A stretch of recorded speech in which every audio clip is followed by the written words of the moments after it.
لنكن صريحين بوحشية، كل امرأة في مرحلة ما من حياتها نظرت إلى الوراء إلى رجل تجاهلته أو رفضته أو ابتعدت عنه بهدوء في الماضي، وشعرت فجأة بألم في صدرها. تلك اللحظة التي تدرك فيها أنه لم يعد يلاحقها، لم يعد ينتظر، لم يعد الرجل نفسه الذي كانت تستطيع اللعب معه بالألعاب العاطفية. وهنا يبدأ الندم، ليس لأنها فقدت مجرد رجل، بل لأنها فقدت الرجل الذي رآها حقا. نادرا ما يفهم الرجال كيف يحدث هذا التحول. تظن أنها مضت قدما لأنها أرادت شيئا أفضل، تفترض أنها تجاوزتك أو سئمت أو وجدت شخصا جديدا. لكن إليك الحقيقة التي لن تفصح عنها معظم النساء بصوت عال أبدا. إلزموني، لأنني على وشك مشاركة الأشياء التي تفصح عنها معظم النساء بصوت عال. لكن قبل كل شيء أود منكم خدمة سريعة.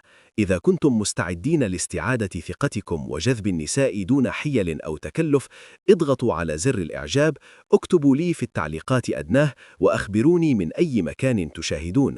أحب أن أرى رجالا من جميع أنحاء العالم يتابعونني، وتأكدوا من الاشتراك في القناة، لأنني أسبوعيا أشارك رؤى نعيمية تدعمها الأبحاث، والتي نادرا ما يذكرها الأطباء، حول الجاذبية والحيوية والحفاظ على الطاقة والكاريزما. لم تتوقف عن الاهتمام لأنها توقفت عن الشعور، بل توقفت عن الاهتمام لأنها اعتقدت أنك ستبقى دائما. هل ترى؟ المرأة تألف الاستقرار والاتساق. عندما يكون الرجل موجودا في كل مرة تحتاجه، عندما يرسل الرسالة أولا، يسامح بسرعة ولا يدعها تشعر أبدا بثقل أخطائها، تبدأ في الاعتقاد أن حبك دائم، والدوام يقتل الإلحاح. يبدأ عقل المرأة في إعادة كتابة القصة. سيكون دائما موجودا، لن يتخلى عني أبدا، يحبني أكثر من أن يتركني. وهنا تبدأ في أخذك كأمر مسلم به، ليس بدافع القسوة، بل بسبب النفسية، لأن الراحة في الحب غالبا ما تلد العمى، والعمى يجعلها تنسى ما استغرقته لكسب وجودك. ولكن هنا حيث يولد الندم، في اللحظة التي ترحل فيها أنت أخيرا، ليس بدافع الغضب، بل بدافع القبول. شيء ما داخلها يستيقظ. الأمر لا يتعلق بافتقاد رسائلك، بل بافتقاد طاقتك، ذلك الهدوء الذكوري الذي اعتادت أن تشعر به عندما كنت بالقرب منها، ذلك الأمان الصامت لأن تراها عين رجل لم يكن يحاول إبهارها، فقط امنحها الفرصة لتدرك. أتعلم؟ النساء يتذكرن في صمت. بعد وقت طويل من توقفك عن النشر والتواصل والتفاعل، هي تلاحظ. عندما تفتح هاتفها ولا تجد اسمك، عندما تتفقد قصتك وتدرك أنك مضيت قدما دون أثر للألم، هذا هو الوقت الذي يبدأ فيه ندمها بالنزوف عبر كبريائها. لأن في ذلك الصمت تسمع الحقيقة التي تجاهلتها، أنك لم تكن بحاجة أبدا إلى تصديقها، بل كنت تريد ببساطة احترامها. والآن بعد أن توقفت عن منح انتباهك مجانا، أصبح غيابك أكثر قوة من حضورك على الإطلاق. اسمعوا جيدا أيها الرجال، المرأة لا تندم على فقدان الرجال الذين توسلوا من أجلها، بل تندم على فقدان الرجال الذين أحبوها بعمق لكنهم رفضوا أن يهانوا. هذا الندم لا يظهر في الكلمات، بل يظهر في تفقد وسائل التواصل الاجتماعي في وقت متأخر من الليل، في رسائل مرحبا كيف كنت المفاجئة بعد شهور من الصمت، في الابتسامة المتوترة عندما تصادفك مرة أخرى وتدرك أنك قد تغيرت. أترى؟ لقد ظنت أنها ستملك دائما اليد العليا، لكنها الآن تشعر بشيء لا تستطيع السيطرة عليه: الفضول. من أصبح بدوني؟ من يمنحه السلام الذي كنت أعرقله؟ من يجعله يضحك كما كنت أفعل؟ حينها تتذكر التفاصيل الصغيرة: نبرة صوتك عندما نطقت اسمها، نظرتك إليها دون حكم، الأمان الذي شعرت به ولم يستطع أي رجل آخر تكراره. ويؤلمها ذلك لأن الندم لا يأتي عندما تفقدك، بل عندما تدرك أنك كنت الرجل الوحيد الذي فهم روحها حقا. وعندما يصلها هذا الإدراك، تكون واقفة في نفس المكان الذي استهانت بك فيه ذات يوم، لكن هذه المرة أنت لا تنتظر هناك. أيها الرجال، هذه هي نقطة التحول. عندما تتوقف عن مطاردة التصديق وتبدأ في حماية طاقتك، تبدأ نفس النساء اللواتي تجاهلنك في رؤيتك، ليس لأنك تغيرت من أجلهن، بل لأنك تطورت بدونهن. يبدأن في الندم، ليس على عدم تقدير ولائك الهادئ وقلبك الثابت وصبرك الذكوري، وهنا يدركن شيئا قاسيا وجميلا في آن واحد. لم تكن أنت قط الشخص الذي لم يكن كافيا، لقد كانت ببساطة عمياء جدا لترى قيمتك حينما كانت تقف أمامها. هناك أمر غريب بشأن الندم، إنه لا يعلن عن نفسه، بل ينمو في صمت كظل خلف استسامتها. في البداية هي لا تتعرف عليه حتى، تخبر نفسها أنها بخير وأن فقدانك كان القرار الصحيح وأنها تتعافى أو تركز على ذاتها، ولكن في الأعماق شيء ما يشعرها بعدم الارتياح، لأن الحقيقة هي لا تفتقدك في الحال، بل تفتقد النسخة من نفسها التي وجدت عندما كنت بالقرب منها. المرأة التي شعرت بالأمان لتكون رقيقة، المرأة التي استطاعت أن تخفض حراستها وتظل تشعر بأنها مرغوبة، وهذا الإدراك يتسلل إليها ببطء. أترى عندما ابتعدت أول مرة شعرت بالتمكن، تلك الثقة الزائفة التي تشعر بها النساء عندما يؤمن أنهن اتخذن قرارا جريئا. أخبرت صديقاتها إنك كنت متاحا بزيادة، عاطفيا بزيادة، مستثمرا بزيادة.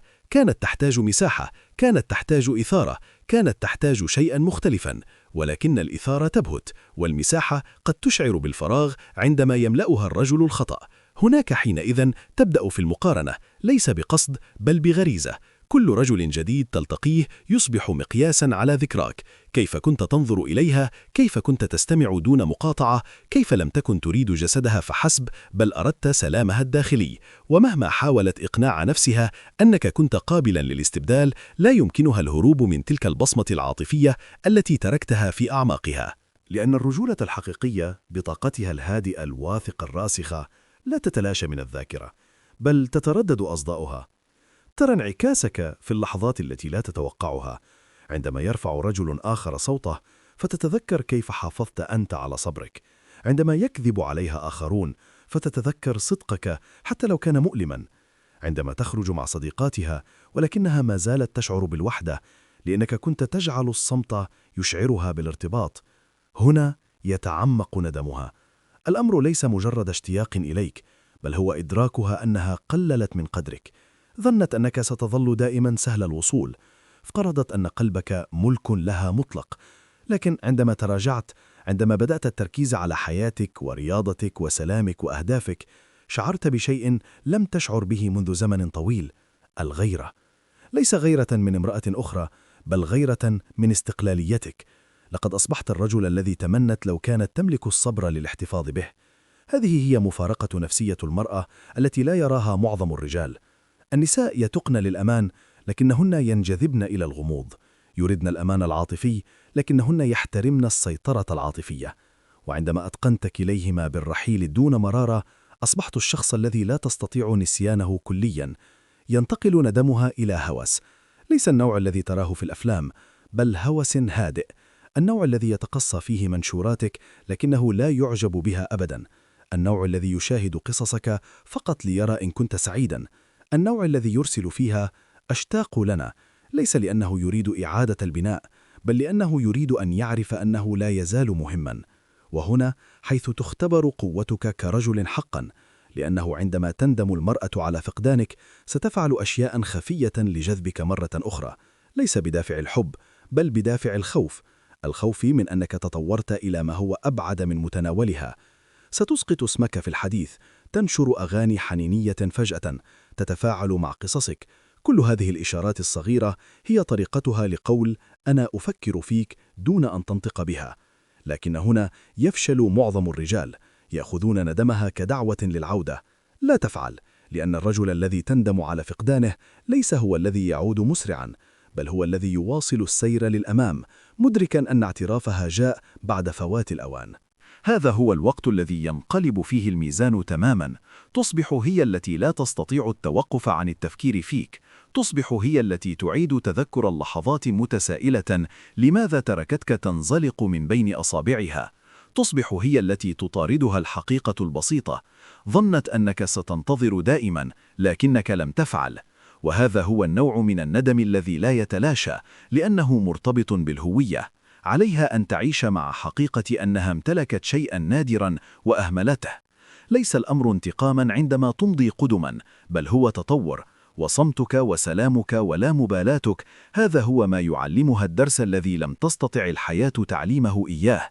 لا يمكنك أن تستخفي برجل جيد وتتوقعي منه أن يظل جيدا من أجلك إلى الأبد. افهموا هذه أيها الرجال، عندما تختارون احترام الذات على التملق، عندما تستبدلون ردود الفعل بضبط النفس، عندما تبنون بدلا من أن تتوسلوا، تصبحون لا تنسون. لأن النساء قد يقعن في حب الفتنة، لكنهن يندمن على فقدان الشخصية.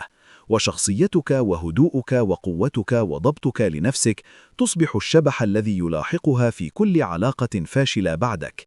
هناك لحظة محددة هادئة ومدمرة تدرك فيها المرأة التي استهانت بك ذات يوم أنها لم تعد تعرف من أنت، ليس لأنك أصبحت شخصا آخر، بل لأنك أخيرا أصبحت الرجل الذي ظننت أنك لن تستطيع أن تكونه.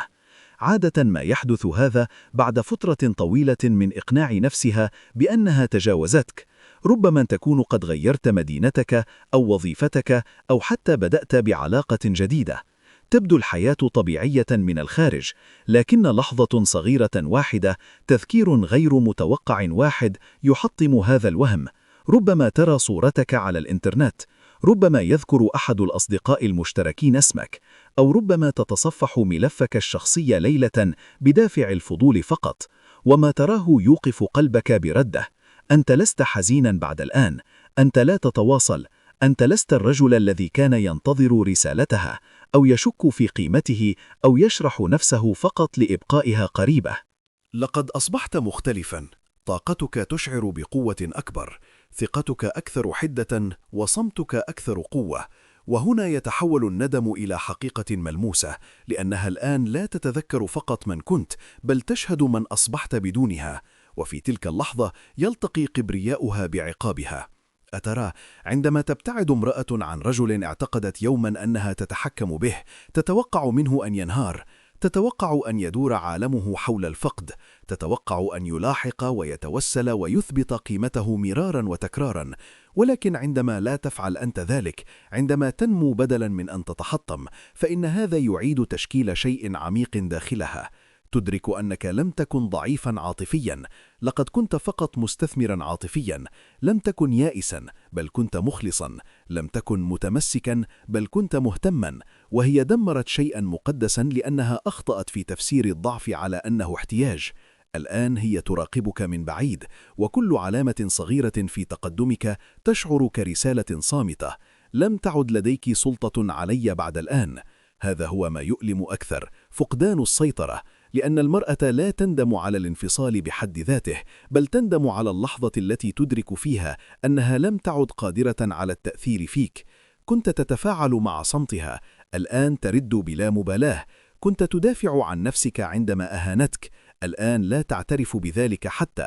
كنت تحتاج إلى إغلاق، الآن أنت تخلق سلامك الخاص. وهنا تبدأ في الاشتهاء طاقتك من جديد، ليس بدافع الحب، بل بدافع الجوع لما كانت تملكه ذات يوم: انتباهك، تصديقك، إخلاصك. لأنه في عالمها تلك الطاقة نادرة، وبمجرد أن تذوقتها لا يستطيع أي رجل آخر أن يحل محلها تماما.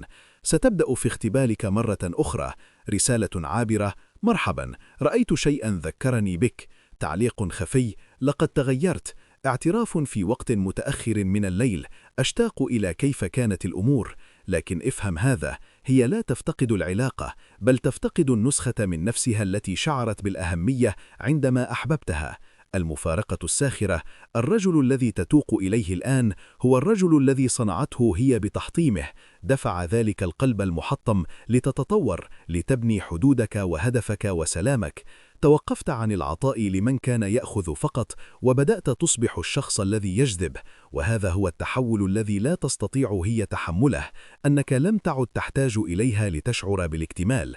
أيها الرجال، هنا حيث تختبر قوتكم مرة أخرى، لأنها ستحاول الاتصال ليس لأنها مستعدة لأن تحبك بالشكل الصحيح، بل لأنها تريد أن تشعر بأهميتها مرة أخرى، وإن سمحت لها بالعودة حتى ولو لقليل فستدمر نصحتك التي تندم هي الآن على فقدانها. لا تصبح متاحا لمن يقدرك فقط بعد أن تشفه. أترى؟ ندمها هو درسها، ليس دعوتك. نسختك التي تفتقدها لا توجد بعد الآن، لقد ماتت عندما أدركت أن قيمتك لم تكن تقاس بانتباهها. لقد اختفت عندما توقفت عن القتال من أجل من لن يقاتل من أجلك. وقد ولد مرة أخرى في اللحظة التي توقفت فيها عن ملاحقة الحب وبدأت تصبح الحب نفسه. ذاك هو الرجل الذي تراه الآن، واثق، هادئ، غير منزعج. الرجل الذي كان يفكر بالزيادة يتحرك الآن بهدف. الرجل الذي كان ينتظر رسائلها يترك الرسائل مغلقة. الرجل الذي كان يخشى فقدانها يخشى الآن فقدان نفسه مرة أخرى. وهذا هو الوقت الذي تبدأ فيه بالانحدار، لأنها تدرك شيئا لن تعترف به أبدا. لم تفقد خليلا، بل فقدت رجلا كان يهتم بروحها حقا. لم تبتعد عن الدراما، بل ابتعدت عن الوفاء. لم تنهي قصة، لقد أنهت فصلا لن تعيده أبدا. ستخبر نفسها: لقد تغيرت، وهي محقة، لكن ليس بالطريقة التي تظنها. لقد تغيرت من الرجل الذي كان يحتاج إلى الحب إلى الرجل الذي يختار السلام. وهذا هو نوع التحول الذي لا تنساه أي امرأة، لأن كل مرة تلتقي فيها بشخص جديد جزء صغير من عقلها يقارنه بك، والمقارنة دائما تفشل. أصبحت المرآة التي تعكس ما فقدته، وهذا الانعكاس يطاردها. الوقت معلم غريب، لا يشفي دائما، أحيانا يكشف. وبالنسبة لامرأة استهانت برجل ذات يوم، يصبح الوقت المرآة التي تريها كل ما رفضت رؤيته عندما كان معها. تمر الشهور، ربما السنوات، حياتها تستمر، أشخاص جدد، أماكن جديدة، وعود جديدة، لكن في الأعماق نفس النمط يتكرر.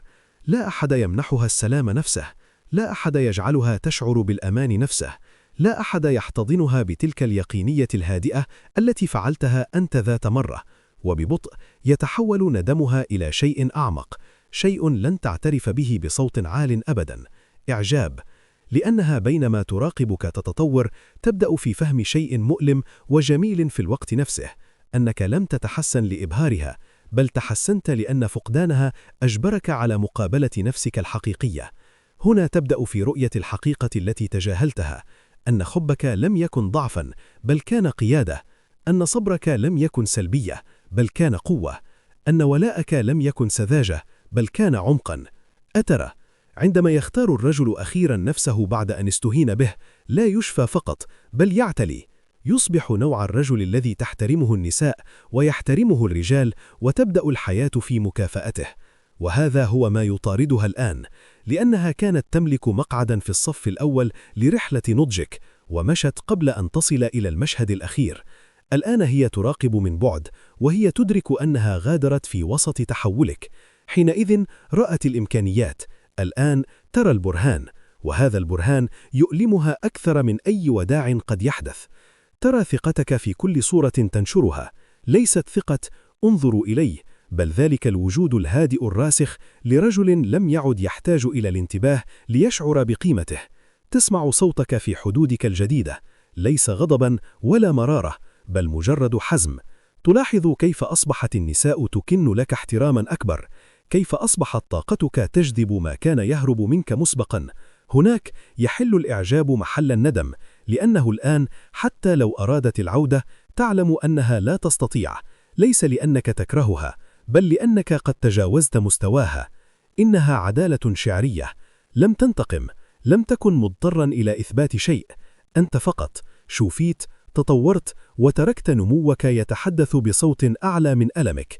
هذه هي القوة الحقيقية، ليس ملاحقتها لترى قيمتك، بل المشي بعيدا حتى تضطر هي لمواجهتها. افهموا هذا أيها الرجال، عندما تبدأون في حب أنفسكم بالطريقة التي كنتم تحبونها بها، تصيرون مغناطيسيين، لأنكم لستم تحاولون أن تختاروا بعد الآن، أنتم الخائرون. هذا التحول يغير كل شيء. نفس المرأة التي كانت تترك رسائلك على مقروء بدون رد تتردد الآن قبل أن تراسلك. نفس المرأة التي جعلتك تشك في نفسك تعيد الآن استحضار محادثاتكم القديمة محاولة فك شفرة ما فاتها. نفس المرأة التي مشت بسهولة تتساءل الآن كيف ظنت أنها قد تستبدلك. وهذه هي الحقيقة التي تصيبها بأقوى ضربة. لم تفقدك لأنك لم تكن كافيا، بل فقدتك لأنها عاملت ولاءك كضمانة ولم يكن ذلك. الآن أصبحت الرجل الذي تذكره لصديقاتها. هذا هو الرجل الذي أخطأت في حقه، الذي كان ينبغي أن تكون أكثر صبرا معه، الذي عاملها بحسن لكن التوقيت لم يكن مناسبا. لكن في الأعماق هي تعلم أن الأمر لم يكن توقيتا، بل كان نضوجها غير المكتمل وعدم قدرتها على التمييز بين الحقيقي والمألوف، لأن الحقيقي لا يلاحق، الحقيقي لا يتوسل، الحقيقي يبتعد بهدوء ويعيد بناء نفسه أقوى. أترى؟ هذا هو الفرق بين الندم والإعجاب. الندم يقول أريده أن يعود، بينما الإعجاب يهمس لقد أصبح كل ما كنت أعرف أنه قادر على أن يكونه بدوني. وهذا الإدراك يغير طريقة رؤيتها لجميع الرجال بعدك. الآن تبحث عن قطع منك في كل ارتباط جديد، هدوءك، عمقك، فكاهتك الهادئة، استقرارك. لكن مهما بحثت بجد لا أحد يطابق طاقة الرجل الذي أحبها بنقاء وتركها بسلام، لأنك عندما ترحل بنبل تترك ندبة لا تستطيع تغطيتها بالكبرياء، وتصبح تلك الندبة تذكيرها بأن خسارة رجل طيب ليست مجرد خسارة للحب، بل هي خسارة مرآتها. لذا لكل رجل يستمع، لا تندم أبدا على أنك كنت طيبا مع المرأة الخطأ. ربما لن تقولها أبدا، لكن يوما ما ستدرك ما فقدته عندما فقدتك، وسيتردد صدى هذا الإدراك في كل محادثة فارغة، كل علاقة سطحية، كل ليلة وحيدة تتساءل فيها لماذا لا أحد يجعلها تشعر كما جعلتها أنت تشعر. تلك هي قوة احترام الذات، ذلك هو الانتقام الهادئ لكل رجل رفض أن يحدده ألمه، وهذا هو النهاية التي يستحقها كل رجل، لا تصديق، لا خاتمة، بل حرية. سؤال لك: هل سبق لامرأة أن أخبرتك بعد سنوات أنها أخيرا فهمت ما فقدته؟ اكتب قصتك في التعليقات أدناه، قد لا تعرف أي قلب قد يلتئم بخبرتك الليلة. إذا كان هذا الفيديو قد وصل إليك اضغط إعجاب، اشترك في القناة وشاركه مع صديق يعيد بناء سلامه. لنكن صريحين بلا رحمة، كل امرأة في مرحلة ما من حياتها نظرت إلى الوراء إلى رجل تجاهلته أو استبعدته أو ابتعدت عنه بهدوء، وشعرت بألم مفاجئ في صدرها.